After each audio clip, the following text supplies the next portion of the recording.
Assalamualaikum warahmatullahi wabarakatuh. Halo sahabat eksak. Pada video kali ini kita akan membahas subtes penalaran umum ya, yaitu tentang argumentasi. Jadi kalau kalian nanti ikut SNBT ya, UTBK, maka di penalaran umum pasti keluar ya subtes tentang argumentasi ini. Jadi apa sih subtes ini, membahas apa saja dan bagaimana soal-soalnya? Yuk kita bahas di video kali ini. Jadi, argumentasi atau argumen adalah alasan untuk memperkuat, memperlemah, menyatakan benar atau salah, atau menjelaskan perbedaan terhadap suatu pendapat, pendirian, atau gagasan. Ya. Nah, dalam suatu argumentasi itu biasanya ada pernyataan yang menguatkan ya atau melemahkan argumen tersebut. Jadi pernyataan yang menguatkan suatu argumen itu jika yang pertama bersifat mendukung suatu pendapat ya. Jadi mendukung suatu informasi di soal tersebut, atau terdapat suatu fakta yang dapat memperkuat pendapat atau argumen tersebut. Jadi sifatnya dia mendukung ya atau menguatkan begitu. Lalu yang kedua, jika pernyataan yang melemahkan suatu argumen itu yang pertama jika bersifat menentang suatu pendapat ya. Jadi ada sebuah pernyataan yang menentang pendapat tersebut, atau terdapat suatu fakta yang dapat memperlemah pendapat tersebut ya. Jadi biasanya dalam soal itu ditanyakan manakah pernyataan yang memperkuat atau memperlemah ya. Nah, tanpa berlama-lama ayo kita coba lihat contoh soalnya. Jadi contoh soal di sini itu adalah soal-soal tahun-tahun sebelumnya yang kita ambil ya. Oke, contoh soal yang pertama. Hasil penelitian menunjukkan bahwa pada saat ini jumlah siswa yang mengalami stres saat mengikuti pembelajaran daring meningkat karena kurangnya interaksi sosial dengan siswa yang lain. Manakah pernyataan di bawah ini yang jika benar ya akan memperkuat argumen peneliti di atas? Oke, jadi kata kuncinya adalah ya siswa itu mengalami stres saat pembelajaran daring ya. Itu meningkat karena kurangnya interaksi sosial dengan siswa yang lain. Oke, sekarang kita akan mencari pernyataan yang akan memperkuat argumen peneliti ini ya. Jadi yang A, sebelum dilakukan pembelajaran daring, interaksi sosial antar siswa dilakukan secara tatap muka. Oke ya, ini jawabannya yang A. Nah, kenapa yang A? Jadi si peneliti ini kan berpendapat ya bahwa siswa yang stres ya itu meningkat pada saat daring gitu ya, karena kurangnya interaksi sosial. Jadi kan mereka nggak ketemu gitu ya. Nah, berarti sebelum pembelajaran daring itu kan artinya mereka tingkat stresnya tidak sebesar saat daring karena adanya interaksi sosial, karena mereka bertemu secara langsung ya. Jadi di sini argumennya ini akan memperkuat pernyataan si peneliti di atas. Jadi sebelum adanya pembelajaran daring itu berarti tingkat stresnya tidak setinggi saat pembelajaran daring karena ada interaksi sosial tadi. Oke, kalau gitu kita coba kupas opsi yang lain ya. Yang B, data menunjukkan bahwa saat ini makin banyak siswa yang berinteraksi melalui media sosial. Ini tentunya tidak ada di dalam data ya. Jadi lagi pula seperti ini. Ini nggak nyambung dengan teks di atas ya. Ini kan kita membahas tentang tingkat stres saat pembelajaran ya. Sedangkan di sini yang opsi yang B ini hanya data menunjukkan bahwa saat ini makin banyak siswa yang berinteraksi melalui media sosial. Jadi nggak nyambung dengan adanya stres akibat pembelajaran tadi gitu ya. Jadi B itu salah. Lalu yang C, siswa mengalami stres saat mengikuti pembelajaran daring karena sering terjadi gangguan teknis. Nah, ini tentunya tidak nyambung juga karena di sini kan yang menyebabkan itu adalah kurangnya interaksi sosial ya. Jadi tidak ada hubungannya dengan gangguan teknis ini ya. Lalu yang D, tugas dari guru juga menjadi salah satu penyebab siswa stres saat mengikuti pembelajaran daring. Ini juga tidak ada hubungannya dengan teks ya. Jadi ini tidak ada sangkut pautnya dengan tugas dari guru ya. Nah, kemudian yang E, sebagian siswa yang mengalami stres pada saat pembelajaran daring sebelumnya tidak pernah berinteraksi dengan siswa yang lain. Oke, kalau yang ini kita apa istilahnya out of context ya, karena kita tidak ada data tentang tiap-tiap siswa tadi ya. Ini kan kita teks ini ya, informasi ini itu kan dia itu menjelaskan secara universal ya, jadi semua siswa gitu ya, jadi nggak pilih-pilih siswa yang sebelumnya itu apakah dia berinteraksi dengan siswa lain atau tidak gitu ya. Jadi jawaban yang paling tepat itu adalah yang A ya. Oke, kita lanjut ke soal yang nomor 2. Mengonsumsi sayuran memberikan banyak manfaat bagi manusia. Dokter menyatakan bahwa anak-anak cenderung tidak menyukai sayuran karena menurut mereka rasanya tidak enak. Manakah pernyataan berikut yang akan memperlemah pendapat dokter tersebut? Nah, memperlemah tuh artinya tadi tidak sependapat ya, atau tidak apa ya istilahnya, tidak setuju dengan pendapat dokter tersebut. Nah, sekarang kita lihat di sini pendapat dokternya apa gitu ya. Nah, di sini dibilang bahwa anak-anak cenderung tidak menyukai sayuran ya. Kenapa? Karena rasanya tidak enak begitu ya. Nah, kita lihat opsi yang A. Anak-anak lebih memilih makan daging daripada sayuran. Nah, tentu ini memperkuat karena dia setuju dengan pendapat dokternya gitu ya. Nah, yang B, saat ini banyak produk olahan sayuran yang digemari oleh anak-anak. Nah, inilah jawabannya ya. Jadi ini menggugurkan pendapat dokter bahwa anak-anak tidak suka sayuran. Jadi dia nggak sepakat dengan pendapat dokternya. Nah, kalau kita kupas lagi jawaban yang lain ya, yang C, sayuran akan lebih bermanfaat bagi orang dewasa. Ini juga tidak nyambung dengan informasi di atas. Lalu yang D, orang tua menggunakan berbagai cara agar anak-anak mereka mau mengonsumsi sayuran. Ini kan tidak ada hubungannya dengan pendapat si dokter, begitu ya. Lalu yang E, kandungan gizi di dalam sayuran akan berkurang jika dimasak terlalu lama. Ini juga tidak nyambung dengan informasi di atas ya. Tidak nyambung tuh bisa juga istilah tidak relevan ya. Oke, sekarang soal yang nomor 3 ya. Oh, ini belum isi nomor nih. Ini nomor 3 guys ya. Nomor 3.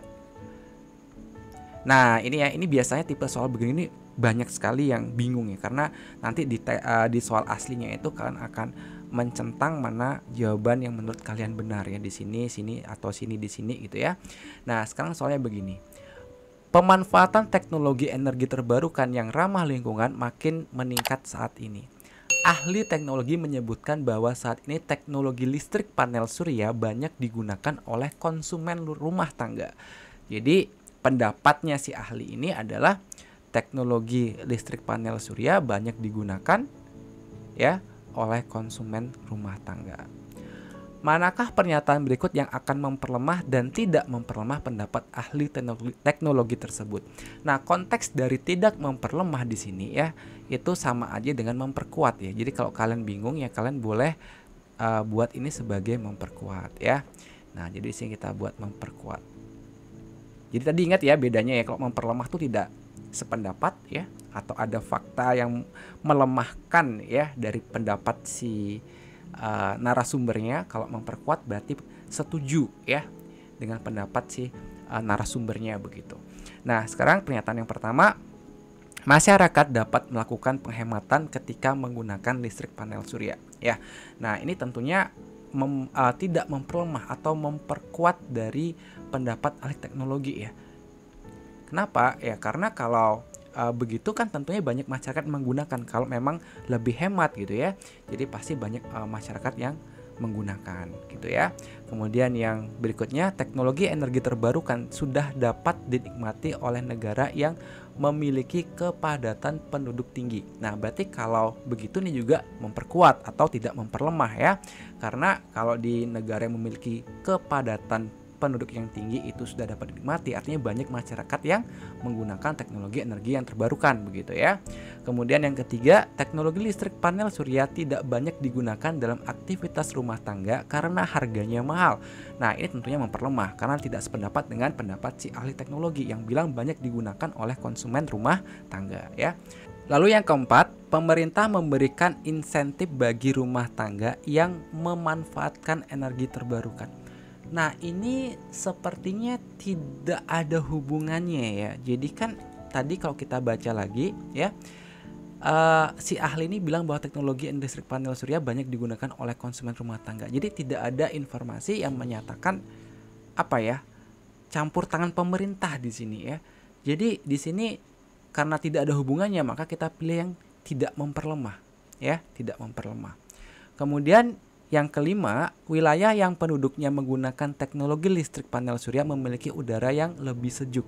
Nah, ini juga tidak ada hubungannya ya dengan apa yang dibicarakan di teks ini ya. Jadi ini juga tidak memperlemah karena tidak ada hubungannya dengan apa yang tidak ada hubungannya dengan informasi yang ada di bacaan ini. Lalu yang terakhir, instalasi panel surya cukup sulit jika dilakukan sendiri. Nah, ini tentunya menjadi penghambat ya. Kalau misalnya pemasangannya sulit, tentunya logikanya akan banyak orang ya yang tidak menggunakannya begitu ya. Jadi ini cenderung untuk memperlemah pendapat si ahli teknologi tersebut. Ya, jadi jawabannya seperti ini guys. Oke. Soal nomor 3. Tokoh A mengatakan anak yang sering menggunakan gawai memiliki wawasan lebih luas daripada anak yang jarang menggunakan gawai. Tokoh B mengatakan anak yang mengalami hambatan berkomunikasi lebih sering menggunakan gawai daripada anak yang lancar berkomunikasi. Data menunjukkan bahwa anak yang menghabiskan waktu lebih banyak dalam menggunakan gawai memiliki kesulitan dalam berkomunikasi. Manakah pernyataan berikut yang paling tepat mengenai data tersebut? Oke, kita coba lihat ya. Tokoh A mengatakan anak yang sering menggunakan gawai ya memiliki wawasan lebih luas ya daripada yang jarang menggunakan gawai. Tokoh B mengatakan anak yang mengalami hambatan komunikasi ya lebih sering menggunakan gawai. Nah, sekarang kita lihat datanya.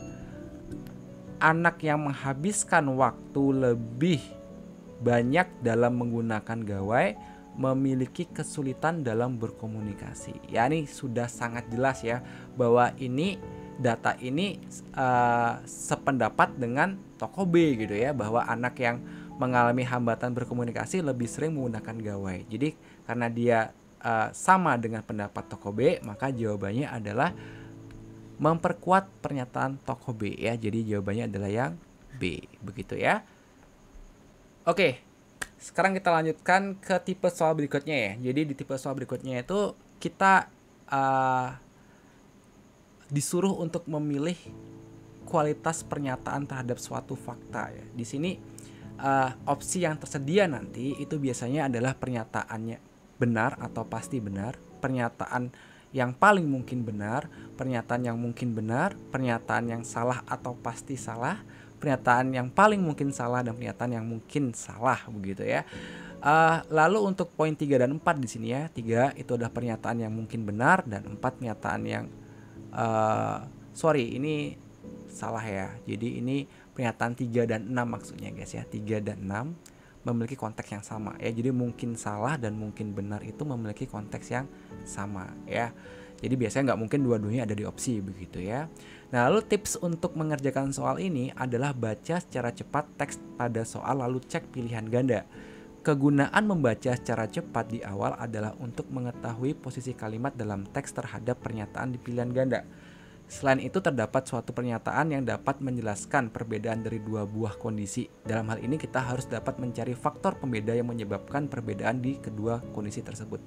Jadi nanti ada tipe soal, jadi maksudnya paragraf yang ini tuh maksudnya ada tipe soal yang kita disuruh mencari perbedaan antar dua kondisi di dalam teks itu ya. Oke, tanpa berlama-lama ayo kita coba lihat contoh soalnya ya. Oke, contoh soal yang pertama. Sungai yang mengalami pendangkalan memiliki risiko banjir saat musim hujan.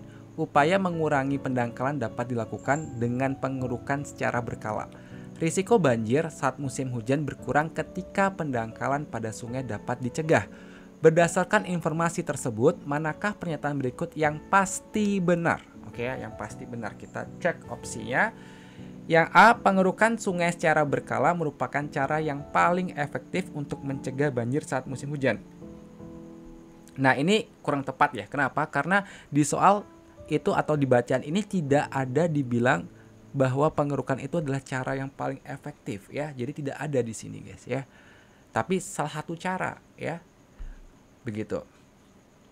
Nah, sekarang yang B, risiko banjir saat musim hujan berkurang jika dilakukan pengerukan secara berkala. Oke, ini yang tepat ya, karena di sini risiko banjir saat musim hujan berkurang ketika pendangkalan pada sungai dapat dicegah ya. Nah, bagaimana cara mencegahnya ya? itu adalah dengan cara pengerukan secara berkala. Ini ya, pengerukan secara berkala. Jadi di sini yang pasti benar adalah yang B. Tapi coba kita baca lagi yang lain ya, opsi yang lain. Opsi C, pada sungai yang mengalami pendangkalan tidak dilakukan pengerukan secara berkala.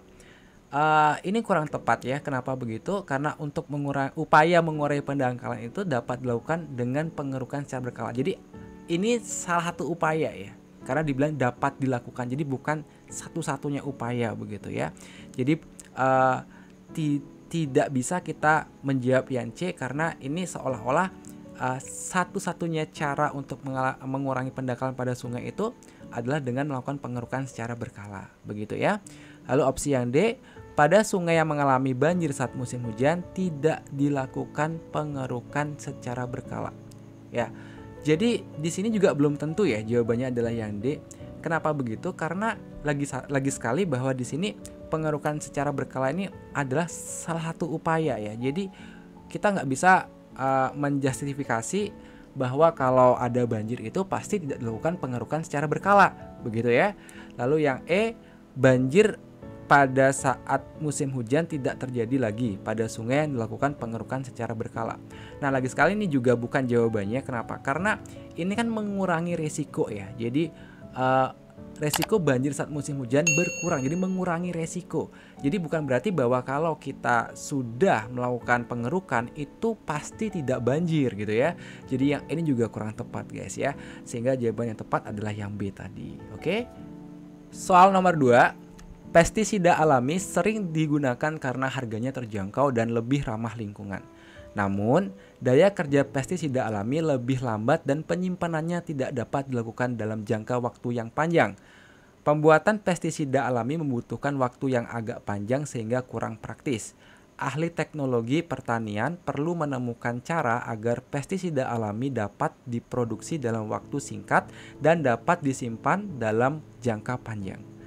Berdasarkan informasi tersebut, manakah pernyataan berikut ini yang pasti salah ya? Jadi yang pasti salah. Oke, kita coba opsi yang A. Harga pestisida alami yang terjangkau menyebabkan pestisida sering digunakan. Ya.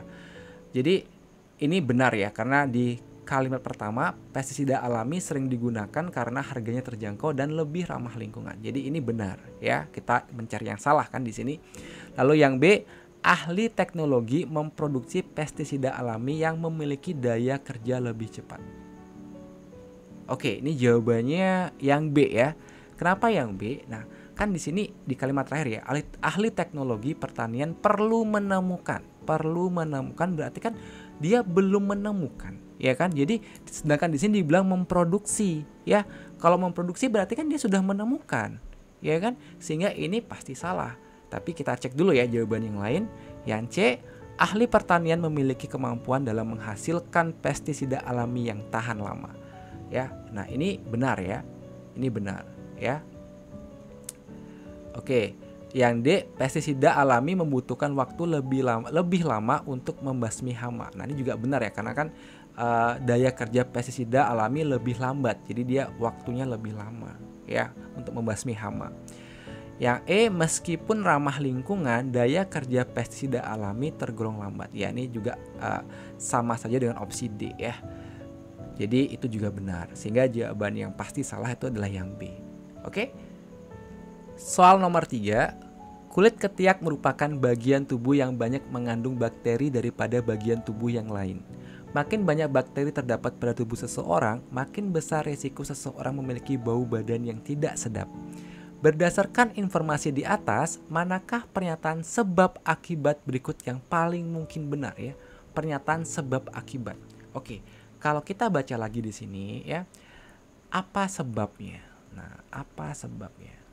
Oke, sebabnya adalah bakteri di tubuh ya. Bakteri di tubuh. Akibatnya apa? Akibatnya adalah resiko bau badan. Nah, resiko bau badan. Nah, inilah sebab akibat di soalnya. Sekarang kita baca opsi yang A. Orang yang memiliki bau badan yang tidak sedap memiliki banyak bakteri di kulit ketiaknya. Nah, ini dibalik ya, sebab akibatnya dia balik nih. Karena bau badannya adalah sebagai akibat. Sebabnya itu adalah banyak bakteri di tubuhnya, begitu ya. Lalu yang B, orang yang memiliki bau badan yang tidak sedap memiliki bakteri di kulit ketiaknya. Ya, ini sama aja dengan opsi yang A ya. Lalu yang C, kulit ketiak yang sering dibersihkan tidak menimbulkan bau badan. Ini juga tidak tepat ya. Yang D, bagian tubuh selain kulit ketiak tidak mengandung bakteri penyebab bau badan. Ya, padahal di sini dibilang bagian tubuh yang banyak mengandung bakteri daripada bagian tubuh yang lain. Berarti bagian tubuh lain itu juga ada bakterinya, tapi nggak semuanya di kulit ketiak ya. Tidak semuanya di kulit ketiak. Tapi yang D ini seakan-akan hanya di kulit ketiak saja. Ya. Karena dibilang selain kulit ketiak tidak mengandung bakteri di sini kan. Kemudian yang E, orang yang memiliki banyak bakteri pada kulit ketiaknya cenderung mengalami bau badan tidak sedap. Nah, ini jawabannya yang E ya. Jadi sesuai dengan sebab akibatnya sesuai. Sebabnya adalah banyak bakteri tadi, kemudian akibatnya adalah resiko bau badannya atau bau badan tidak sedap begitu. Oke. Soal nomor 4. Pada tahun 2012, banyak masyarakat di negara X yang tidak mau menggunakan media sosial. Pada tahun 2014, pengguna media sosial di negara X bertambah 2 kali lipat dibandingkan pada tahun 2012. Manakah pernyataan berikut yang paling mungkin menjelaskan perbedaan kedua kondisi tersebut? Ya, jadi di sini kita ulangi lagi ya. Pada tahun 2012 ya, itu masyarakatnya tidak mau menggunakan media sosial begitu ya, tidak mau menggunakan media sosial. Nah, tetapi pada tahun 2014 ya, pengguna media sosialnya bertambah 2 kali lipat ya dibandingkan tahun 2012. Nah, kondisi apa yang bisa menyebabkan ini? Nah, kita coba baca ya dari opsi A. Pada tahun 2014 banyak masyarakat yang merasakan manfaat positif dari media sosial. Ya, ini ya jawabannya. Jadi gara-gara masyarakatnya itu merasakan manfaatnya, maka mereka banyak menggunakan media sosial. Tapi coba kita baca lagi opsi yang lain ya. Opsi yang B, pada tahun 2012 bermunculan berbagai macam platform media sosial. Ini kurang tepat ya, karena begini. Walaupun banyak bermunculan, tapi kalau masyarakat itu tidak merasa ada manfaatnya, pasti mereka tidak menggunakannya begitu ya. Jadi ini kurang tepat yang B. Lalu yang C, pada tahun 2014 media sosial digunakan oleh masyarakat dari golongan usia tertentu. Nah, ini tentunya juga nggak relevan ya, karena kan di sini tidak ada mengatakan usia berapa yang menggunakan media sosial. Kemudian yang D, pada tahun 2012 penyedia jasa layanan internet memberikan promosi untuk mengakses media sosial. Oke, ini sama alasannya dengan opsi B ya. Walaupun diberikan promosi begitu ya, tapi kalau masyarakatnya tidak tertarik ya, tentunya tidak menggunakan kan. Jadi apa yang menarik, apa yang membuat masyarakat tertarik itu kita harus tahu kan. Jadi opsi A tadi jelas ya, karena merasakan manfaat positif itu yang membuat mereka tertarik menggunakan media sosial begitu. Sedangkan yang E, pada tahun 2014 media sosial banyak digunakan untuk menyebarkan berita bohong ya. Kalau begitu kan mereka pasti nggak bakal menggunakan media sosial kalau tentunya ternyata media sosial itu malah menyebarkan hoax ya. Jadi ini yang paling tepat tentunya opsi yang A masih ya. Jadi kita sepakat bahwa ini jawabannya adalah yang A. Oke, begitu guys untuk video kali ini. Semoga kita bisa sering-sering upload video pembelajaran ya, sehingga kalian terbantu dalam menyiapkan tes SNBT nanti. Oke, sekian dari kami, kurang lebihnya kami mohon maaf. Assalamualaikum warahmatullahi wabarakatuh.